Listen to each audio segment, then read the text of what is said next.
On the last episode of Force Options Training, I sat down with Bryan to discuss our recent Gracie SafeWrap certification course and some of the questions we had surrounding it. On this episode, we are joined by Rener Gracie himself to discuss both the SafeWrap and answer our questions and concerns that we had about the licensing. And a disclaimer. The opinions of the host and the guests are theirs only, and not that of any agency they may have or currently work for. And again, this episode was sponsored by Wild Boar Social Club. Rener, thank you so much. Good to see you again. And thank you for coming on and giving us your time for this. My pleasure. How are you guys? Good. We're good? Yeah, we're good. Thank you very much. How are you? Excellent. All right. Bryan and I, as you know, and a couple other guys from our work, we came down to California last year and we did our GST level 2, which included the SafeWrap. So it was the first time that we've seen it, first time we've heard about it, saw some video on it, but it was the first time we actually got to do it. So overall, like our discussion, like amongst the trainers that we were with down there is, first of all, we really like the system. So straight up, it's very effective, quite easy to do. And I would say in today's day and age, it's needed. Like something that we can do for side. I don't think anyone can really argue that point. You did send me a YouTube clip of a Dr. Vilke, I believe is his name.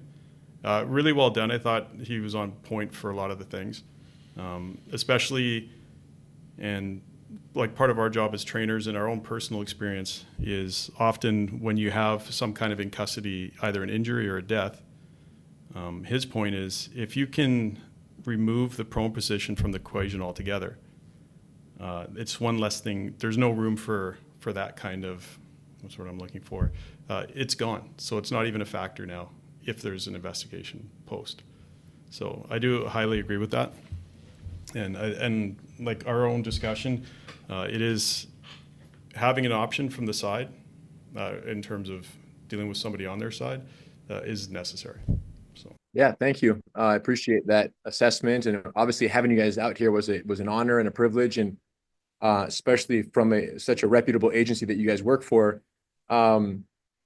Interestingly, I think that just for the listeners out there, because we have to assume some people have no knowledge of what SafeWrap is, some will have heard something about it, and I think that us getting together to talk about it, now that you guys have firsthand experience with it, will allow us to have a very meaningful discussion about what it is, what it isn't, clear up some of the rumors or the uncertainties around it, and hone in on what matters most. Interestingly, just as a quick background, for those who don't know, SafeWrap was actually created in response to inquiries from healthcare institutions. UC Irvine here in California came to us and said, hey, we have trouble controlling a patient on a stretcher who is violently aggressing towards the staff members. We don't know how to hold the person on there without, 9, 10, 11, 12 people pulling on limbs in every direction. And that's when we went to the drawing board for our Gracie Medical Defense program and started looking at how do we hold a patient on a stretcher with the fewest number of staff members and with the lowest probability of injury to the patient and the staff members. So we did it on a couch. I was testing it here on a couch here at Gracie University, and the arms was basically the kind of a twisting arm control gift wrap, but except with both arms at the same time. But the problem was the hips were too loose. It was too easy to escape and pronate the hips and get up.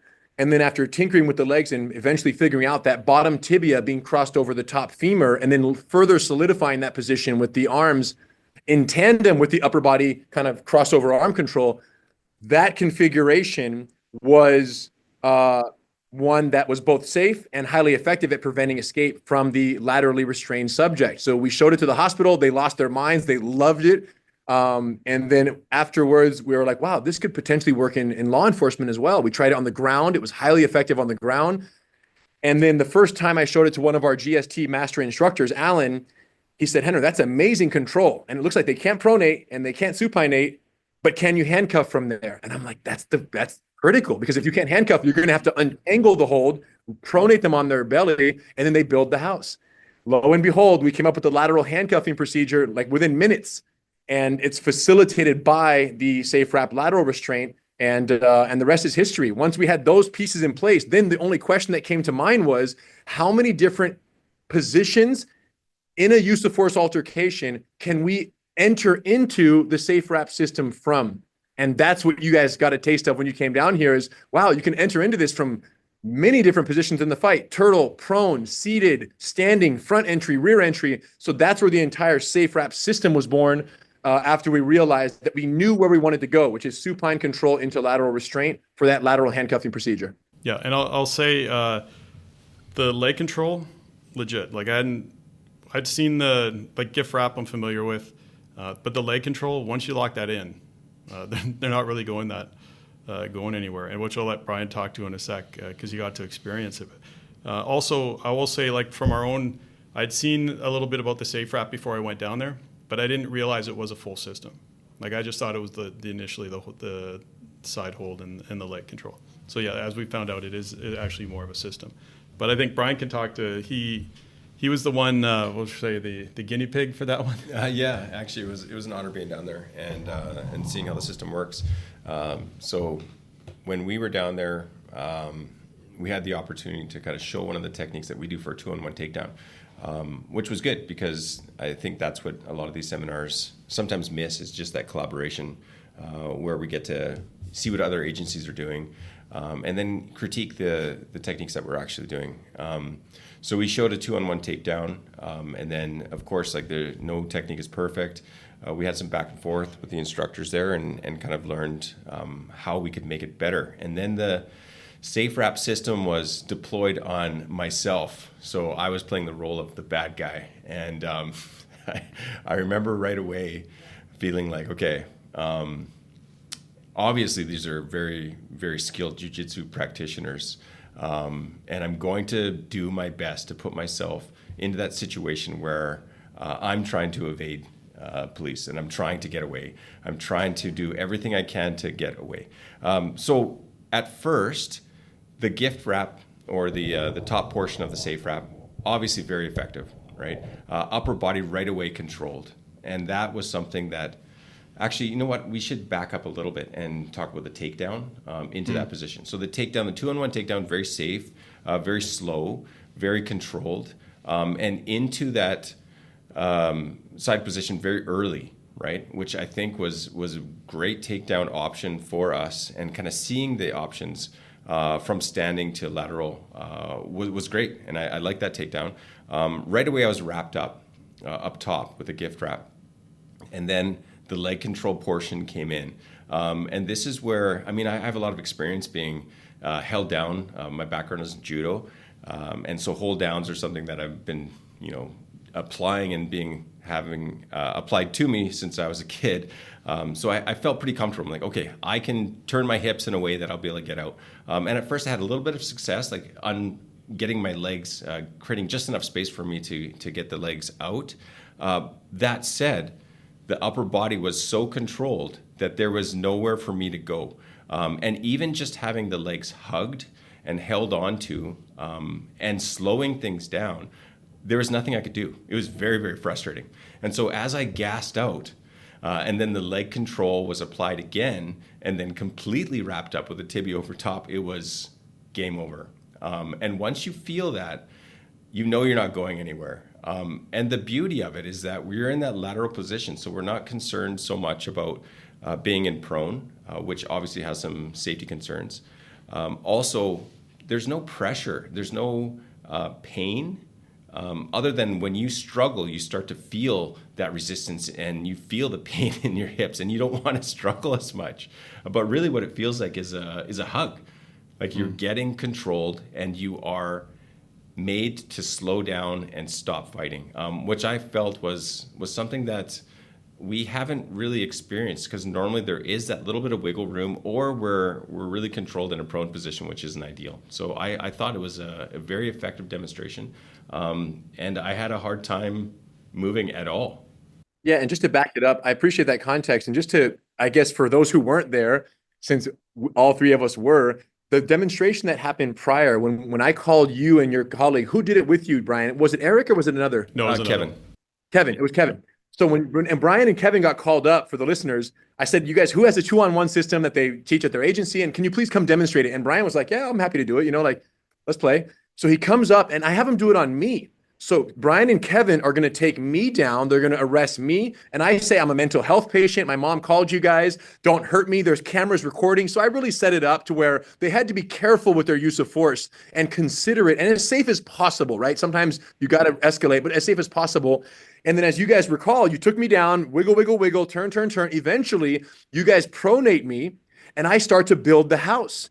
And I build the house because I was put on my belly. And from my belly, my hands are not in your control. And I'm able to push off my forearms and my hands and start to get up. And that's when it starts to feel rather chaotic. And I think that there's the contrast between those two demonstrations of you guys tried your method on me. I was able to get to belly down. Well, you put me belly down, right? That was your choice. And in doing so, you gave me a position of power to build the house, get up to my hands and knees, and eventually compromise your control greatly where a higher level of force would be necessary. And the stark contrast between when we took you down, Bryan, we didn't try to put you on your stomach. We knew that you can't push off the ground if it's not in front of you. You can't do a push-up from your back, and you can't do a push-up from your side. And this is the crux of the entire SafeWrap system, is the belief that tactically supine restraint is superior than prone restraint. That's our fundamental belief in the SafeWrap system. Now, someone could say, I don't believe it. That's not true. Well, you might not believe it because you've believed something else for so long that prone. Now, to be clear, we still use prone restraint. It still has certain applications that are necessary and safe. However, when two people go against a single subject, everything else, controlled variables, when two go against one, if you're going to take them down and the only goal is to not let them get back to their feet and not have to escalate the level of force as a result of your loss of control, supine restraint will give you greater immediate control and prolonged control than prone restraint. That's our belief. That's what we demonstrated. That's why we called you up for that demo. And you're right. Even though you kicked one of your legs out momentarily, I'm like, it doesn't matter because you're not going anywhere, right? Compared to prone restraint, where if I kick a leg free, now I'm building the house because you don't have the upper body control. And now I have this strong structure underneath me. And this is what we so often see in these viral videos is officers rushing to prone. The subject builds the house as a result. And then all hell breaks loose, right? And you go, man, they had to escalate their level of force because he wasn't compliant. And I'm like, yeah, that's true. But he also got out because your control was weak.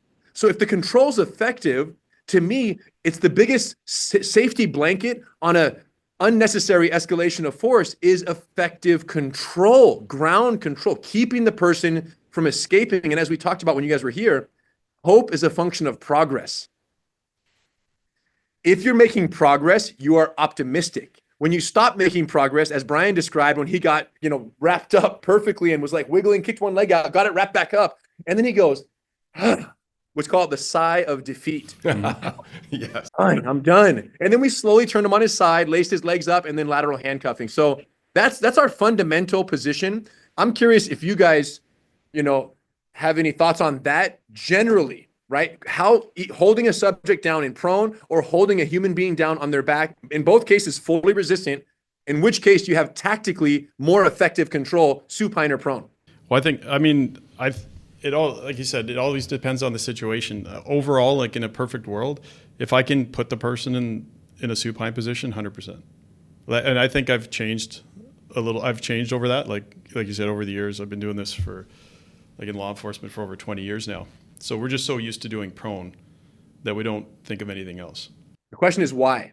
That's the question I always ask. And what's the reason why prone became the universal ground control method of restraint? What do you guys hypothesize or suspect?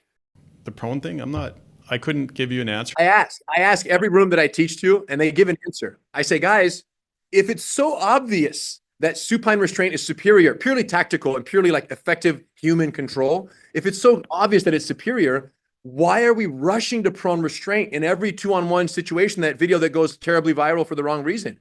And even for instructing here, and if you look at video, and we have some video from our own department we've brought up as an example, is oftentimes it's not only first of all, it is about control, like controlling them first, but oftentimes I find officers are quick to think they have to get the person in handcuffs right away. And that's where then they might have a position of control, and because in their mind they're thinking, I got to handcuff him right now, they give that up, and then they lose it. And that's And that's what everyone says in these rooms. They say, Henry, we go to belly down because we need their lumbar region exposed for the handcuffing procedure. So the thought is you can't start the cuffing procedure and secure the person until they're prone.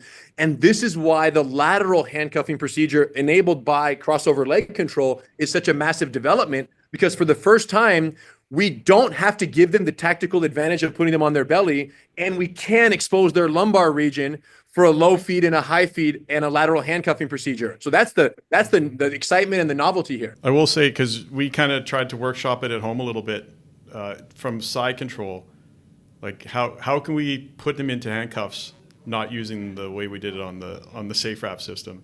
And I don't think we were able to come up with a way other than having to for some point in time having to put them in the prone. So I will say that the handcuffing from the side was well done, because it's a tougher, it's like you think, oh, I could do that. But we sat there, we workshopped it a little bit and tried not to use like the SafeWrap handcuffing from the side. And it was actually quite difficult to replicate without putting them onto a prone at one point.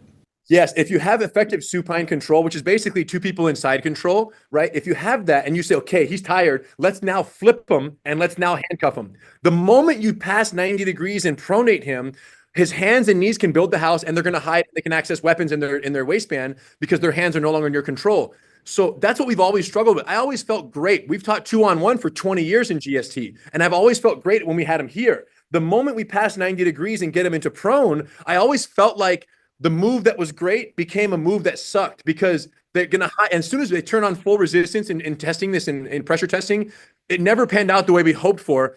Whereas with SafeWrap, I feel like from supine, I got him. When I get him on his side and I still have his wrist, they can kick all they want. We still got him. We can always revert back to supine. But when they get him on their side and they somewhat, reduce their level of resistance, and we cross those legs, the crossing over of the bottom tibia over the top femur now sets us up for that lateral handcuffing, because they can't surprise us and go build the house without warning or notice. And that's what's so exciting about it, is that we never give them the privilege of prone when we control them laterally with SafeWrap. Yeah, the leg control definitely, like I said.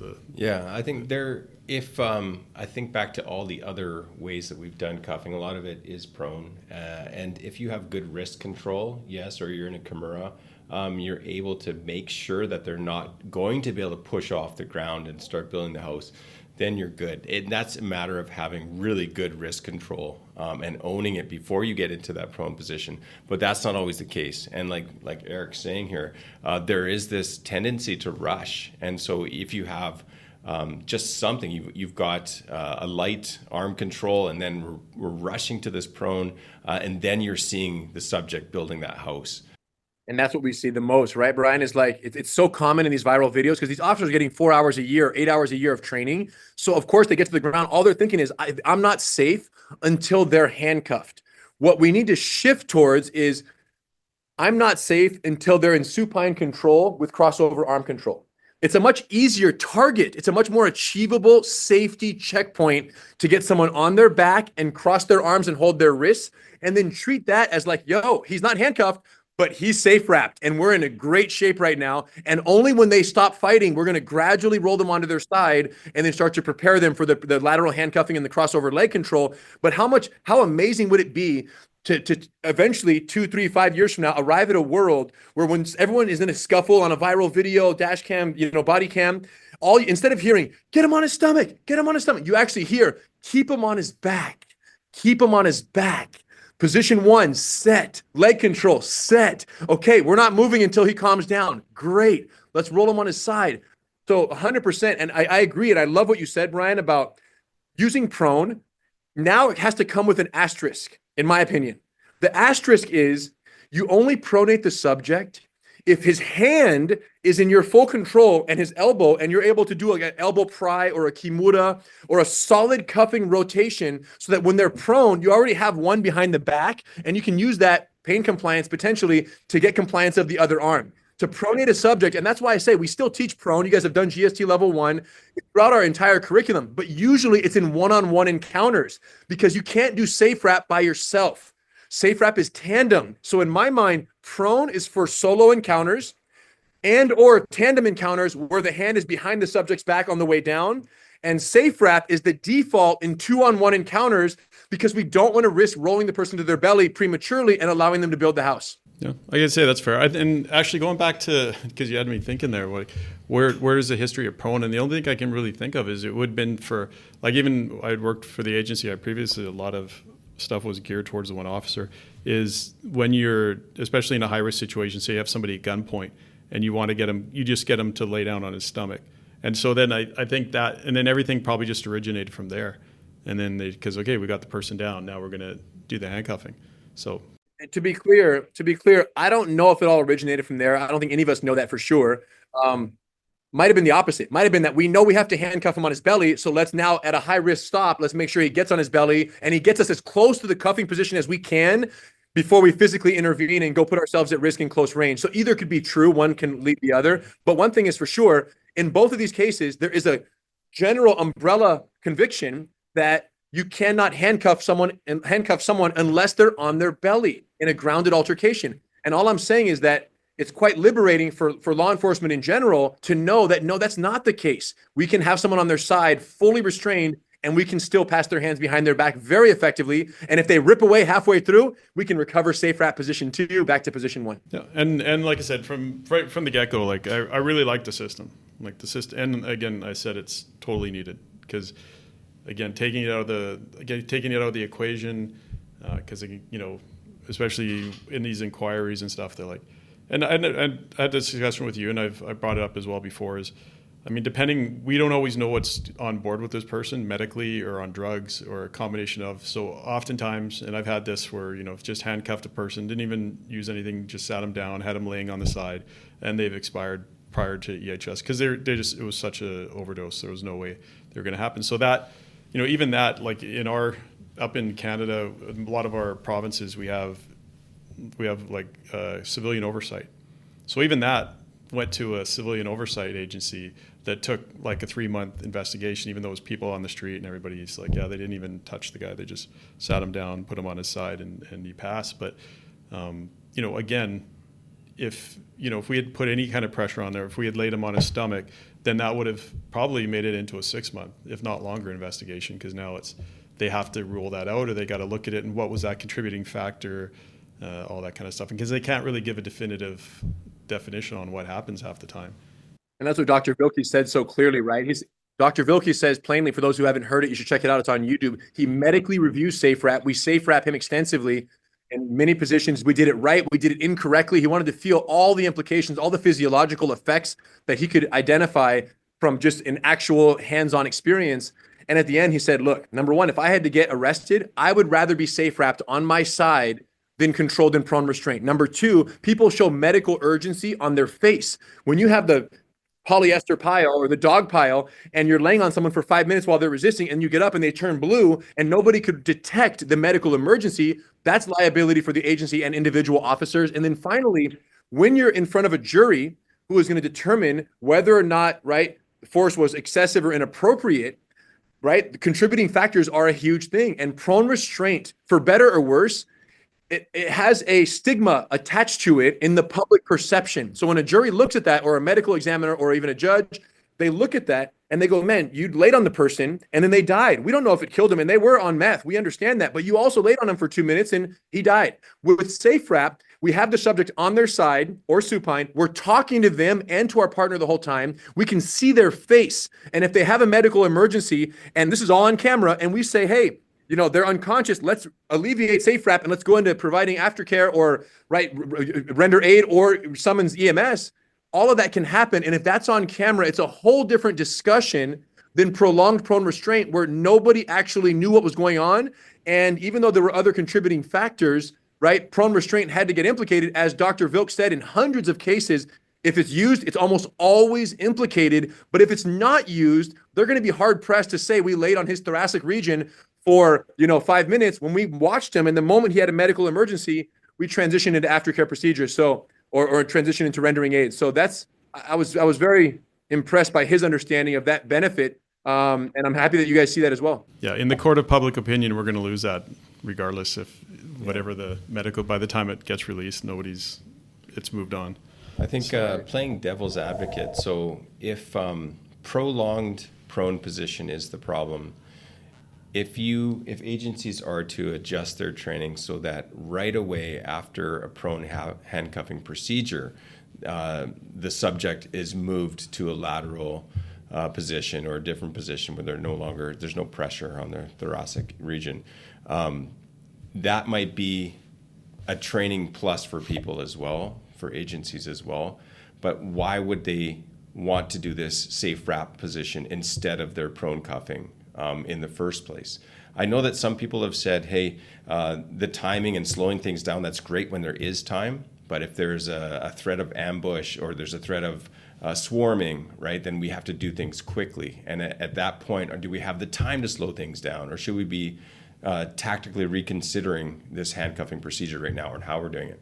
What do you think about that? If agencies are thinking, hey, we like this system, but we're so deeply into the system we have now, can we at least adjust what we're doing to make things safer by getting them off of their stomachs earlier? Yeah, well, thanks, Brian. First of all, it's my understanding that it is best practice. The moment someone is handcuffed, they're moved into a seated or into a lateral recovery position or lateral recumbent position, right? To make sure there's no, right, prolonged prone restraint from a cuffed subject. As we've seen, people have expired, even if they're by themselves on their stomach for a prolonged period of time, they've expired for other contributing factors. And then the officers were in some cases liable for that.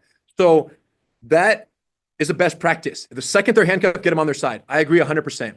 The mentioning of when you're tangled up in a ground altercation, the ability to do it fast versus with greater control. I agree that, listen, if all we want is speed in a ground altercation, then maybe rush the person to prone right away, hope they don't build the house, put their hands behind their back, as has sometimes been the case, and cuffs are on within 7 seconds of initial contact. That's possible, and I can see the benefit to that. I guess the risks begin when the person doesn't agree with what you're going to do. You throw them on their belly, they build the house. Now, because they built the house, so I just did a breakdown this morning. You'll see the video by tonight, probably, if not by before breakfast. Two corrections officers took down an inmate in a prison. They go right to prone, like straight armbar, standing armbar to prone. One officer has his taser deployed or withdrawn, and he deploys it. It doesn't work. They pronate the subject. He comes in with his taser. He puts his taser on the ground right next to the subject and goes hands-on. The subject is building the house in turtle, trying to get up, and two officers trying to take him back to the ground because he's strong in his push-up. So from there, the inmate grabs the taser from one officer that's literally sitting on the floor, and he shoots and deploys it to the other officer who gets double prong, full lockout, and falls over. Now you have one officer who's wrestling with the guy trying to take the taser back. So the moral of the story is speed comes with a consequence. When you rush to prone and they build the house, they can build the house. You don't have that control of their hands. So there are many consequences of that. Now, if you want to say, Henner, from a tactically effective control, you put him on his back. He can't build the house. He doesn't have control of his arms because we own his wrists. So you have much greater control, and the entire process is much slower and more thought out. So then the natural devil's advocate, bigger picture question is, but if you're in a ground altercation, what if there's a swarming or a outside variable attack potential? My response is, I can disengage from SafeWrap as quickly as someone can disengage from any prone restraint. I can just literally push off, stand up, abort, and we're out. And we teach that in the system.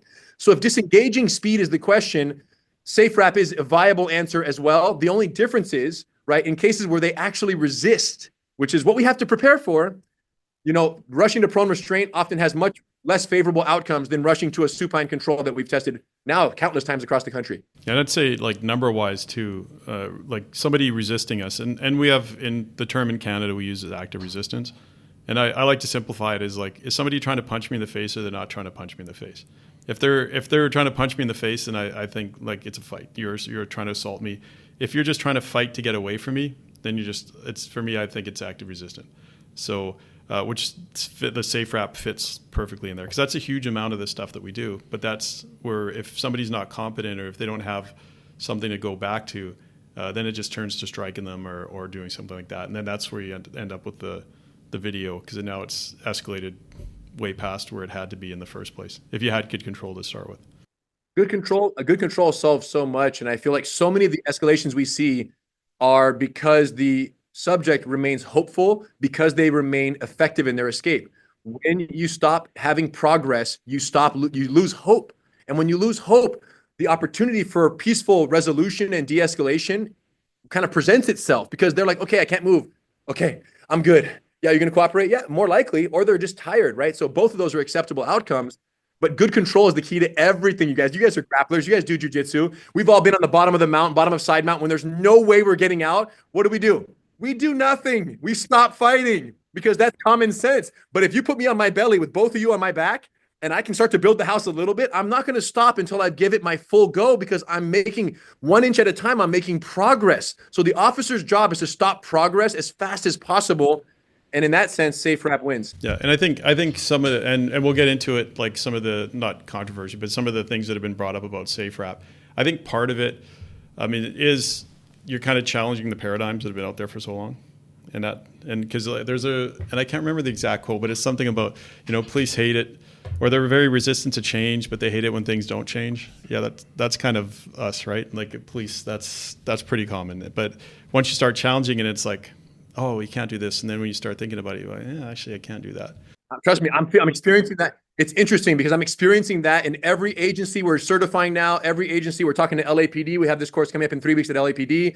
I'm talking to Essex in the UK, 5,000 officers for the College of Policing in the UK. They're like, I want this. We want this to be approved over the pond. So the excitement around SafeWrap and the speed of the excitement is like nothing I've ever seen in anything I've ever done for Gracie University or for Jiu-Jitsu, because it's such a unique solution for such an old problem. And that's the kind of thing that goes viral and generates a lot of excitement. So we're stoked on that. But you're right, the battle of, wait a minute, but we've always only ever done prone to get the hands behind the back. You're telling me that keeping the person like this is actually safer than having them like this? They have to be convinced. And trust me, no room that and you've been in one of those rooms, no room that I've entered into and demonstrated SafeWrap, did I not leave with everyone in the room agreeing that tactically SafeWrap is superior from a pure control perspective and a safety perspective of keeping the arms and limiting the potential to cause harm by the subject. SafeWrap is superior to prone restraint. That's a fact. Now, there's circumstantial. I might use prone here. I might use SafeWrap there. But across the board, as a default, no room I've entered into and demonstrated SafeWrap. And I asked, at the time I'm done, I said, does anybody in this room have any method of 2-on-1 restraint that they feel is easier to apply, more effective control, and reduce the probability of injury to all parties more than what I just demonstrated? Not one person has raised their hand and shown something viable on the other side of that question.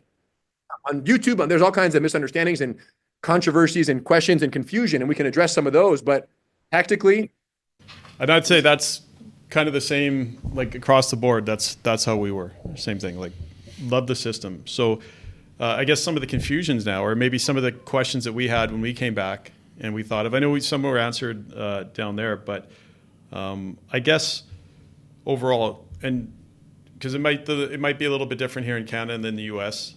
Now, is SafeWrap, is it licensed or is it copywritten, or what's the situation? Like, Sure. What is the actual terminology? So we're working on the same. Thank you. Yeah. So when we first invented this, it was so new. The concept of lateral handcuffing, the concept of lateral restraint, and the concept of tandem upper and lower body control, the way we configure it, was so new and so non-existent that I asked the question. I'm like, wow, as an inventor, I invented the hoodie turns into a backpack. I invented the best sleeper or the travel pillow in the world. Kevin loves your hoodie, by the way. Awesome. So my inventor mindset went, wait a minute. If you invent a solution to a problem, whether it's a device, whether it's a phone case, whether it's a hoodie or a sleeping travel pillow, you deserve credit for that invention. If it's in fact an invention, it's new and it solves a problem, this is America. This is intellectual property 101. Credit for what you create. So in this case, I'm like, can I patent this method of restraint?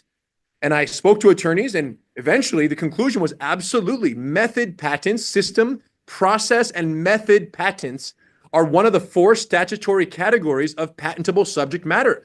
And I'm like, well, what is a process or a method? And it says any step or series of steps that solves a problem in a unique and novel way. And I'm like, it sounds like we checked that box. And then I dug deeper and I dug deeper and I dug deeper.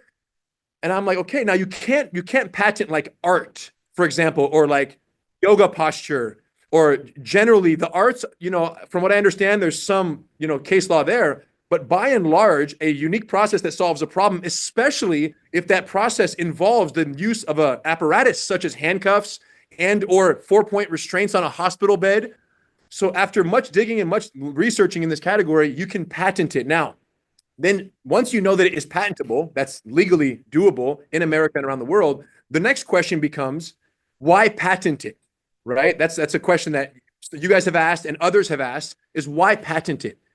And what I have observed in defensive tactics training for the last 15, 20 years that I've been running this operation here is that when we teach jujitsu techniques, right, which GST contains a ton of them and awesome moves, and people take it, they'll do this, they'll modify it, they'll tweak this, they'll tweak that, they'll go home. Instead of showing it for 4 hours, they'll show it for 1 hour. They'll kind of bastardize the product on the way back, and they'll do it however they want. It's just a big hodgepodge of anybody does whatever they want in defensive tactics. And I've dealt with that for a long time, and I've been part of that, and I've contributed, and I've given a lot of techniques, and no one has given more as a civilian to law enforcement training than myself over the last 20 years, I believe, in terms of our organization. You know, so no one has given more gifts of jujitsu to law enforcement in 20 years than Gracie University. So now I come with a solution that is very unique, very effective, has never been done. We invented it, solved it for healthcare, bringing it into law enforcement. And my big concern is if we just genericize SafeWrap, everyone's going to bastardize it the way they do everything else.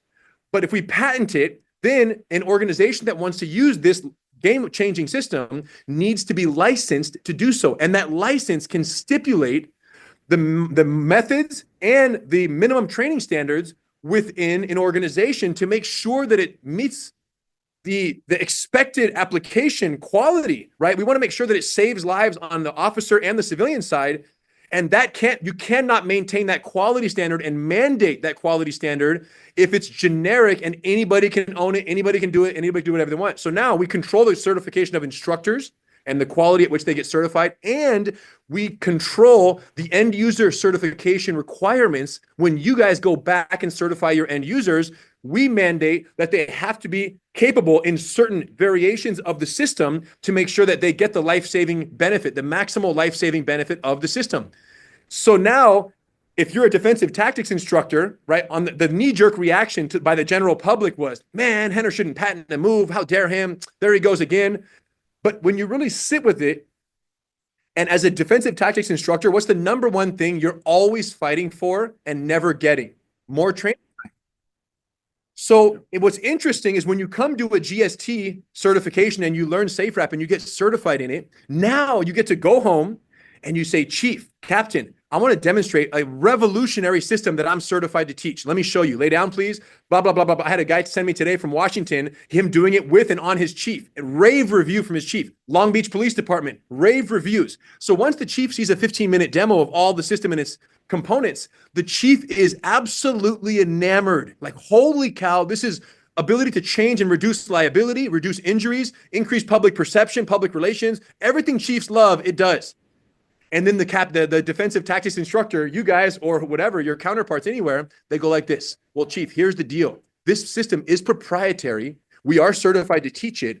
To use it at our agency, it's under license. And that license does stipulate certain minimum training standards in order for us to maintain the quality and ensure the life-saving potential for everyone on both sides. Are you open to meeting those standards so that we can use this system for all its benefits that you just observed and felt for yourself?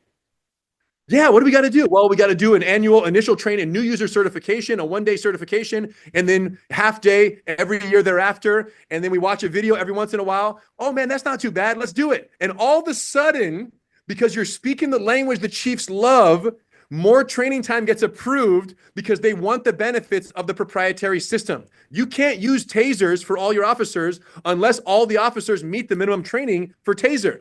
Why is it that a life-saving defensive tactics skill should not be held to the same scrutiny and same quality standard? So I got just two points or two questions for further clarification. So in terms of the patent, what is because usually is it the patent of the side control including handcuffing, or is it just the as well? Okay, well, side control separately, the handcuffing, the prone entry. You guys remember the prone entry where you turn on the side? Remember the seated application? Remember 4-point app? It's a whole system. It's a whole process. It's a whole method. It's not just one hold. So when you see these people who don't know what they're talking about on YouTube or Instagram or wherever, and they're like, "Well, I've done this move forever." All I'm saying is show me any video of what we're actually teaching in the SafeWrap system being done before, right, 2024, And you're right, but not one person has shown, right, of the combination of variables that we're teaching. And that's why I let them complain in their silos. But at the end of the day, agencies, the United Nations, NYPD, LAPD, across the country, right? We're licensing these systems to these organizations. Now we're trying to jump across the pond to the UK. So every day I'm signing licensing agreements for these different institutions that want to bring in SafeWrap and are happy to meet the minimum qualification requirement. And here's the best part. They're already using it in the field, and it's already effective in the field faster than we expected. You understand? So we have an agency in Northern California that is, it's a large sheriff's office in Northern California, and the director of training, 1,000 officer agency, and the director of training texted me this last week. He said, "Good morning, sir. I wanted to update you on SafeWrap progress here at our blank, blank, blank sheriff's office. We have just completed our in-service training program, and the deputies received a full-day exclusive arrest and control SafeWrap training. The program was very well received by the administration and command staff. The deputies were very excited about the techniques, and we received excellent course evaluations. We conducted the training daily from January 6th to February 11th, a whole month. And almost all of our staff underwent the training, several hundred deputies, sergeants, and lieutenants." And then he wrote at the end, "I'll keep you updated, the course evaluation." Several of our deputies wrote their course evaluations that this was the best arrest and control training of their career. This is from the guy who runs defensive tactics, arrest and control for the agency and has for a decade or more. And he's now bringing in one day of SafeWrap, and these reviews are 5 stars out of 5 stars. So you got this, the train has left the station. Some people are disgruntled in the back, like mad at Henner for taking ownership of something he invented. And the other ones are like, yo, we don't got time to complain. There are lives at stake. We need the best tactics. Let's rock and roll. So I agree. Like in terms of my thing, is when you were down there, when we were down in California, your first answer was, well, because I can, when somebody did. And I'm actually okay, because I think it's an honest answer. Like you do, like you said, you've done a lot for law enforcement. You're doing this. You created. The techniques, but like you said, it's a full. It's everything in part. It's not the individual. It's not the gift wrap. It's not just controlling the legs or even controlling the legs with a gift wrap. It's all the way you control the legs, the way everything together. So it's a cumulative that makes the patent. No, when someone asked while you guys were here, someone said, "Why did you patent it?" And I said, well, besides the fact that because I can, you're allowed to patent a process, take credit for your invention. In addition to that, I proceeded to say, in addition, as you guys mentioned, I'm allowed to maintain a quality standard that nobody else can maintain with generic jujitsu. And because this system has the potential to alter outcomes more than anything I've ever taught in my life, I'm excited by the idea that at the same time, we can control its dissemination and make sure that it's done correctly. Think about how powerful that is for officers and civilians. Now, initially, there was some talk about charging for the license and this and that. And of course, that didn't go over too well. People were like, this and that. I don't want to pay government budgets. I got it. So for me, it was like, look, what matters the most is adoption. What matters the most is that agencies are using it. So we have in the last, 3 months ago, maybe 6 months ago, changed our position entirely. And there is no licensing fee. Like it's zero out of $0. Right? And you're licensing the system for 2 years at a time. So when you complete Gracie Survival Tactics or a SafeWrap certification and you get SafeWrap certified, we also have the 2-day standalone SafeWrap certification in addition to GST. When you complete the certification, you're licensed when you get the license, after you get certified, you inquire and you receive an actual licensing agreement. And once you're licensed for the duration of your certification at no cost. This is all law enforcement, all first responders, and all fire, EMS, and military. So for me, I was like, look, if money's the issue, then there's no more money talks. It's purely adopt it because it's the best thing for your officers to have besides the tools that are already on their belt. If you believe that, let's go. And every single graduate of every GST and every SafeWrap course believes this is a tool every officer should have. Then take money out of the equation. So right now, there is no money. We're talking about it from a sense. Now that might change one day, right? This might be 4, 5, 6 years down the road. We might say, hey, any people who come in now, there's a small fee, annual use, whatever, because we provide great value, including video access, right, to all the end users of the SafeWrap system. So there are things and there are expenses incurred in that. But nonetheless, no money right now. So any early adopter agency who jumps in right now, they're automatically going to be able to get a license for the duration of their certification period at no cost. And because they were early adopter, they'll also have the opportunity to extend that license at no cost. Now, one of the things that you guys brought up while we were over here is you guys said that your organization has strict limitations and prohibitions against sharing of video footage. So that was kind of like a little detail, a little thing that may have prevented you guys from being able to take the next step, is knowing that, man, legal's not going to like this idea of having to do X, Y, or Z. And what I want you guys to know, and anyone who's listening right now, we have a licensing agreement. When we send you the licensing agreement, it's for review only. You don't have to sign it. You can just read it. Once you read it, you can say, Rener, we love paragraphs 1 through 12, but paragraph 13, this clause, it doesn't work for us because of X, Y, and Z. Guess what I do? Delete it. It doesn't even exist. So we're very flexible because, yes, we would love to get data and video and reports and usage examples, but anyone who says, yo, I can't do this because of our, guess what? I'm not going to not have SafeWrap be at your agency because your attorney doesn't like sharing dash cam footage. Who cares? Forget that clause. We'll modify the agreement and we'll carry forward because lives are at stake. Okay, which actually kind of covers off, that was definitely one of the questions we had. And we'll bring this up at the end is, again, before we wrap it up, is who would they contact at Gracie University if a department wanted to like get into some licensing talks or stuff like that. But we'll cover that at the end. Just remind me so I don't forget. Definitely want to give you the shout out. So a question for us that we also had was, and I think part of this, and I just want to clarify, you said the certification for the actual SafeWrap is 1 day and then the research's half a day. Correct. So the initial certification usually takes about 8 hours because they're learning. Let me just make sure what's on that initial certification. You're not just learning behold, right? You're learning universal SafeWrap consideration. You're learning standing safe down, the 2-on-1 descent. You're learning front entry, rear entry, escort entry. You're learning the SafeWrap application from supine, from prone, from seated, from turtle position, intervention entry, and handcuffing transition. You're also learning solo survival. So an officer is learning ground survival, mount survival, guard survival, side control survival, standing survival, and how to intervene. If enough other officers being attacked, they can show up on scene, intervene, and enter SafeWrap. And then you're testing them on these skills. So it might take a little bit less time if your agency already qualifies them in several of those skills. But for the SafeWrap initial cert, you're looking at about 8 hours.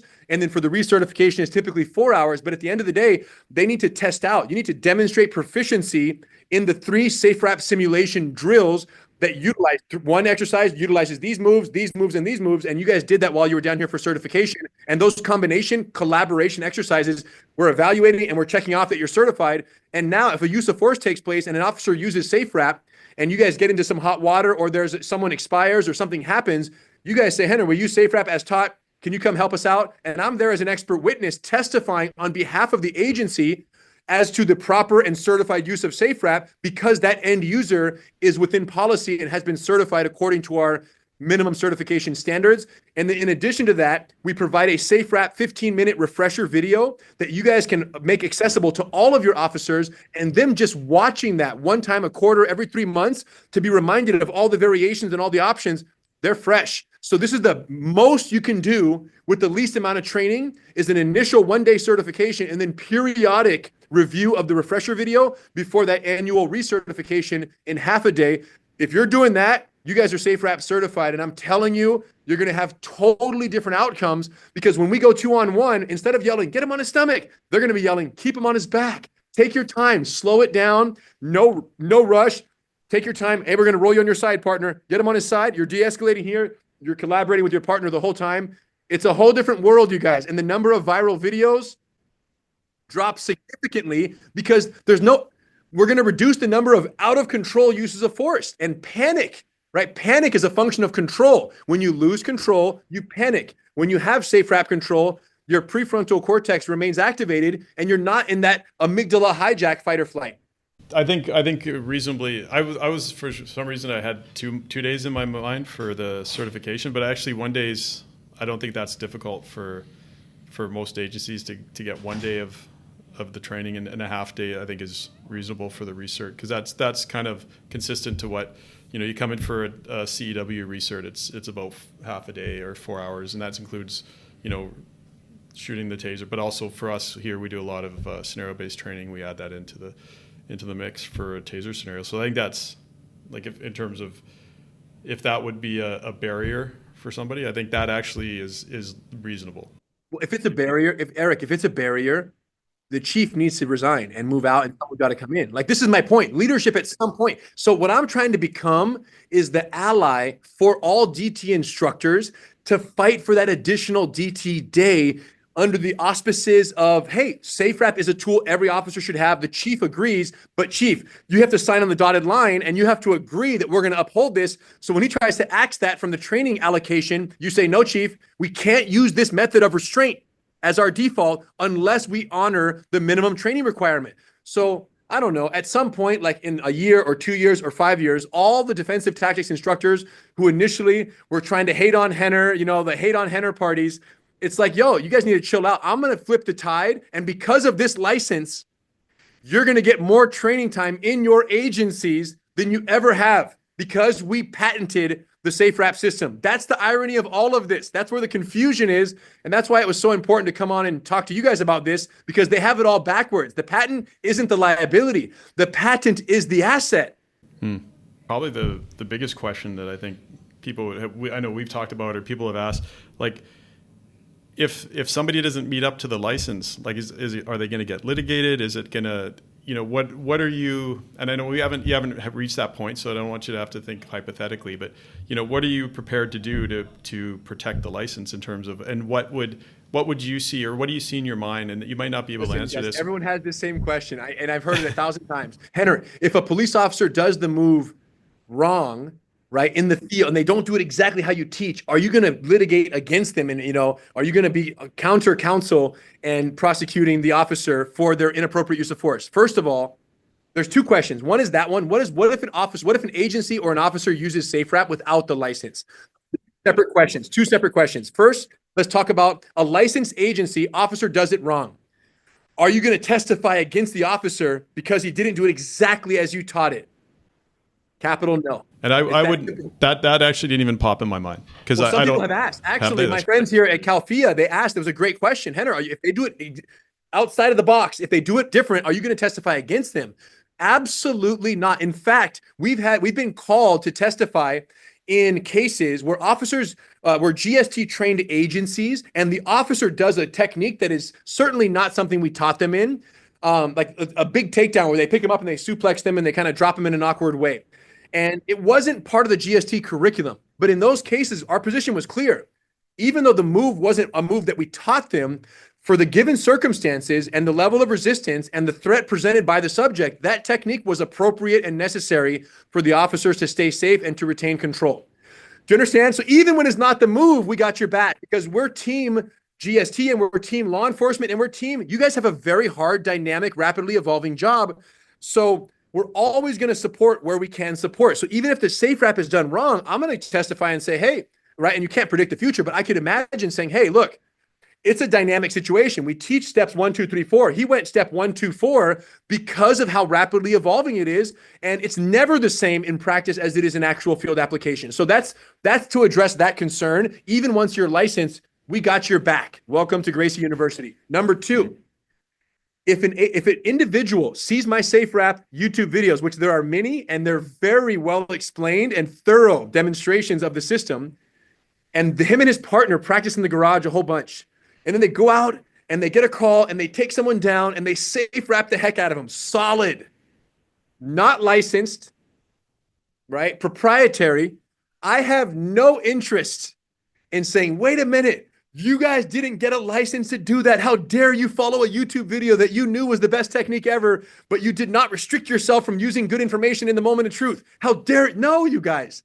That's not my intent or my interest at all. In fact, if that happens, I'm going to get the video. I'm going to do a Gracie breakdown. I'm going to sponsor them to do the SafeWrap for free. I mean, let's be honest, Bryan, you know how I get down, right? So they're going to be fully sponsored and adopted into the Gracie family if that goes down. So, however, now that that's out of the way, if an institution is teaching SafeWrap to its officers by pattern or practice, having put together all my YouTube videos, or they got certified at a course, now they went back and they're teaching it formally, and they did not obtain the license, and I find out that they're doing that, they would be exposed to intellectual property litigation or liability because they're stealing something, number one, and more concerningly, they are not honoring the licensing agreement that stipulates minimum quality standards for this life-saving benefit of the system.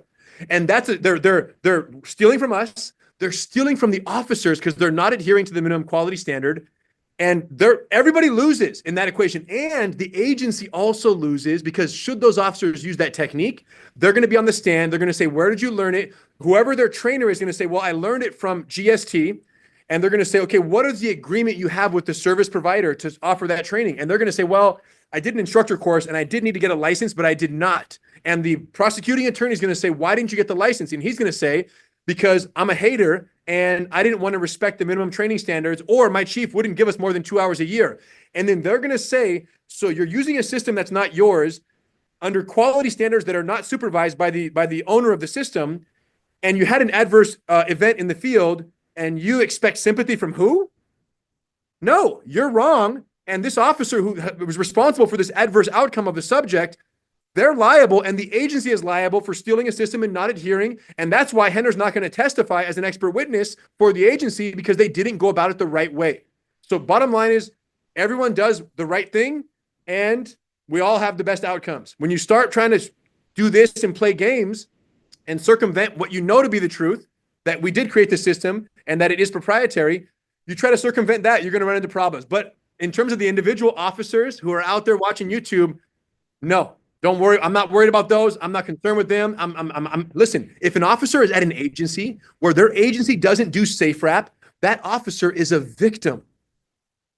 Do you understand? Like, that's how I feel. The officer is a victim of an agency that is not doing the right thing for the officers. That's how I feel. That's my honest belief. And now that you guys have learned the system and see how effective it is, you might feel the same way without obviously saying it publicly because you work at an agency. But the reality is, when you know there's something better and you don't provide it to your officers, some would call that criminally negligent, deliberate indifference. I know failure to train is a big thing down in the States. Not as much in Canada, but it has been brought up in Canada as well, where people have gone back and sued their department for failure to train them in a certain. Not at your agency anymore, not at your guys' agency, because you guys are going to be SafeWrap certified and you guys are going to be so squared away that you guys are going to be the premier agency in all of Canada offering the most progressive and effective control tactic for 2-on-1 scenarios. Your officers, people are going to transfer from other agencies to yours because they want to learn SafeWrap and they're disappointed in their own leadership. Well, recruiting would definitely be happy about that, because right now exempts are the big one. Everyone's trying to steal from other departments. I can help with that, you guys. One last question I had, and this is just because we have a provincial academy. So say if the academy picked it up and now all the members were certified at the academy, but then they come back to the individual departments, but then now maybe one of their departments doesn't have the license for the SafeWrap. But I think you kind of answered that question. Now, if these guys end up using it because they no problem. For me, no problem. And they can get it at the provincial level, and the provincial level the provincial academy can be certified and licensed to teach it when they land at their own agencies. At least now they're infecting their agencies with the freaking SafeWrap movement. That's all we want, is spread the word. Everyone who touches it can't help but share it with others and can't help but troubleshoot it and get down. And when they troubleshoot it, invariably, they all come to the same conclusion. SafeWrap is, it takes work and it's wiggly and it's an effort. You're holding a human being against their will. So it's not a jog in the park, right?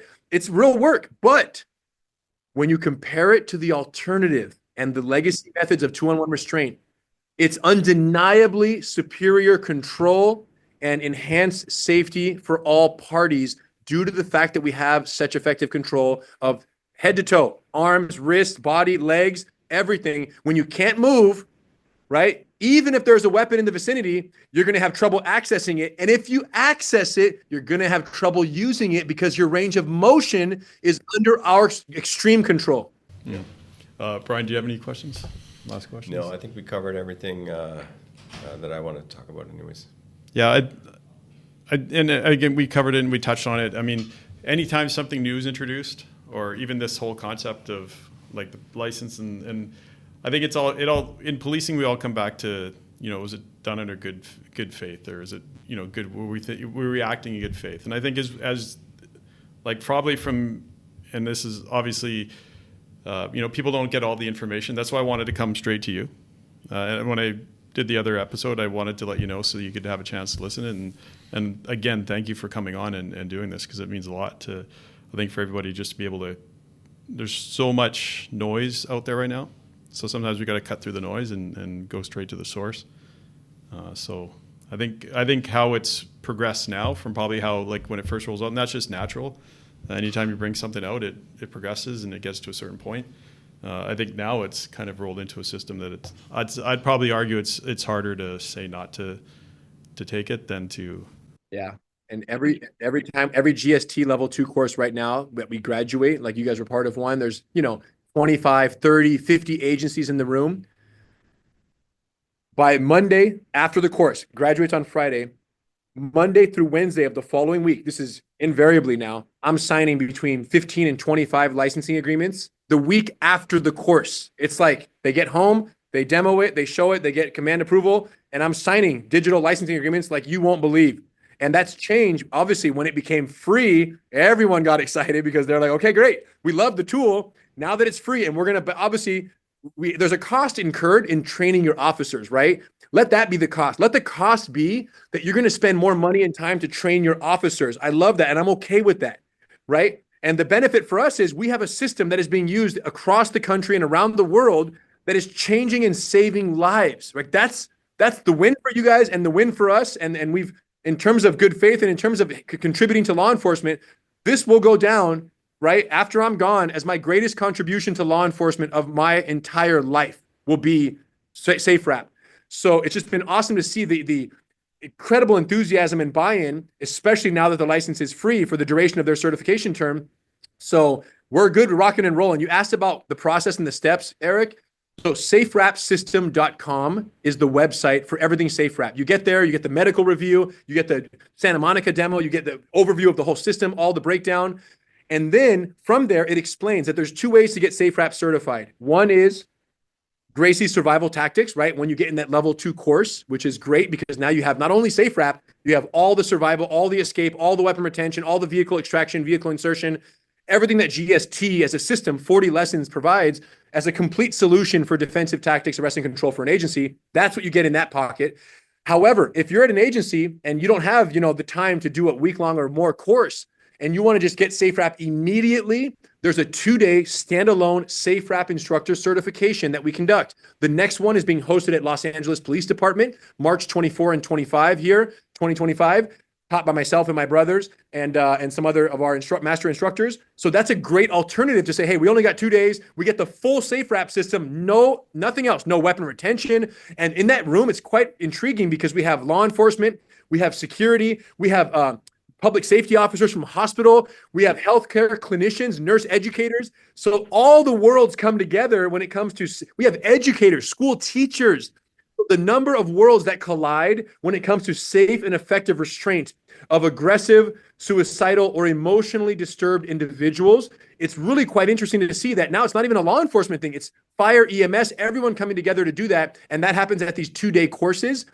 So anyone out there who's listening can do that. And eventually we will have an online SafeWrap instructor certification program as well, where the entire process is done from home with a training partner. And then you demonstrate proficiency through video upload, showing that you've mastered all the skills.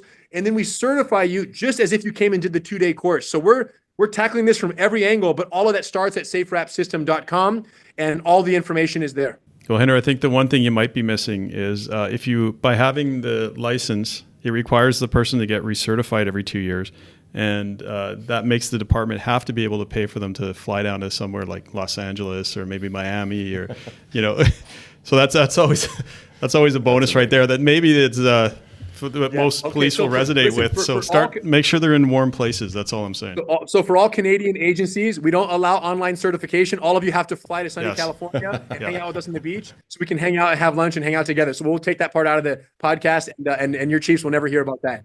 So certainly don't tell your chiefs about the online certification option if coming to California is the goal. Well, listen, you guys, I think mission accomplished. This was incredibly helpful. I was happy to share. Listen, it's the first time I've shared a podcast with individuals who were both law enforcement and have been through the training. That's unique. I've talked to guys who are clueless and we're like, man, but, and in many cases they were very supportive, but still they had so many questions, and especially as it came to the efficacy. So to have you guys both certified in the system and have been down here and shared the mat with us and ask questions from that educated perspective, I think it's going to really be helpful for listeners and viewers out there. And the only question left for you guys is, which one of you should I follow up with to get that licensing agreement dealt with? Because we're going to take out that clause regarding video requirements and data being sent in. And I think once we mock that out and we take out any costs associated with it, you guys, honestly, I don't know what else there is. But we'll have to go through chain of command. Yeah. But we'll be in touch. Yeah, we'll definitely. Good. Awesome, bros. Have a great rest of the day. Thanks for everything, and we'll talk to you soon. Thank you. All right.